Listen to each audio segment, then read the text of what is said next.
Bom dia, boa tarde, boa noite. Sejam bem-vindos a mais um episódio Tesouros da Bíblia.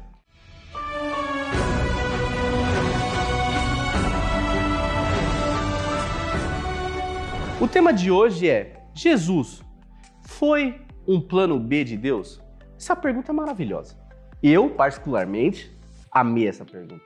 Se você já fez essa pergunta um dia, parabéns! Você fez uma boa pergunta, boa indagação. Se você é aquela pessoa que puxou o paletó do pastor, que agora nem usa mais paletó, usa paletó agora? Não usa mais paletó. Se você já foi falar com o pastor, Jesus foi o plano B, boa pergunta também. Mas vamos lá. Essa pergunta, ela é um tanto quanto teológica. Eu vou tentar não ser tão teológico nos termos, a fim da gente ter aqui um momento de maior entendimento sobre o que essa pergunta quer dizer. Quando a gente fala se Jesus foi um plano B de Deus, a primeira coisa que a gente pensa é: acho que Deus, ele criou a humanidade, ele criou o povo hebreu, os judeus, lá de Abraão, e aí ele viu que as coisas deram errado, aí tudo deu errado. E agora? E agora? O que a gente vai fazer? O que a gente vai fazer? Deus falou: agora eu vou chamar meu filho, Jesus. E aí entra o que você conhecemos como o quê? O Novo Testamento. Aí vem Jesus. E aí vem consertar aquilo que estava quebrado, porque na última hora Deus falou: isso já não tem mais jeito. Pois bem, esse não é o raciocínio. Por quê? Porque nós temos vários textos. Diga comigo, vários! Se você quiser falar. Se não quiser falar, também está tudo bem. Vários textos que falam que Jesus, ele era desde o princípio. Por exemplo, quando a gente vai lá em Gênesis capítulo 1, eu estou em Gênesis, primeiro livro da Bíblia. Gênesis capítulo 1, versículo 23, tem aquele texto enigmático que na criação Deus diz o seguinte: olha que loucura, façamos o homem a nossa imagem. Façamos, pluralzão, façamos. Se Deus está sozinho, aparentemente, por que ele ia falar façamos? Ué, ele falou isso por quê?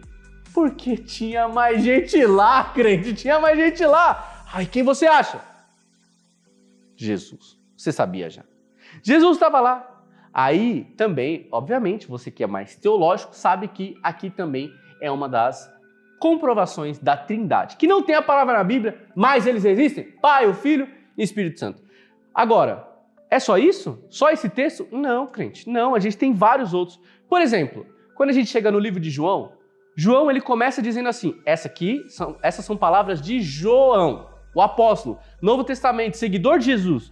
No princípio era o Verbo, e o Verbo estava com Deus, e o Verbo era Deus. Olha, lá no princípio, João está fazendo essa mesma referência, que se você quiser, vai lá em Gênesis, você vai ver que os textos eles são extremamente parecidos, Gênesis e João. João, ele tem a intenção de começar o seu texto exatamente como Gênesis começa.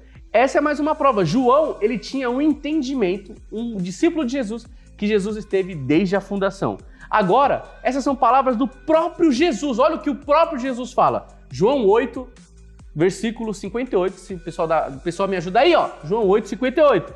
Em verdade vos digo que antes que Abraão existisse... Eita! Antes que Abraão existisse. Olha isso. Eu sou. Eu sou. Isso são palavras de Jesus. Então, Jesus está dizendo que antes de Abraão, ele era.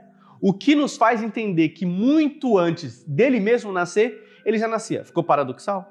Ficou? Mas você entendeu o que eu quis dizer. Bem, esse era um pensamento unânime dos discípulos, dos apóstolos e, portanto, deve ser um pensamento meu e seu. Jesus não foi um plano B, desde a fundação do mundo.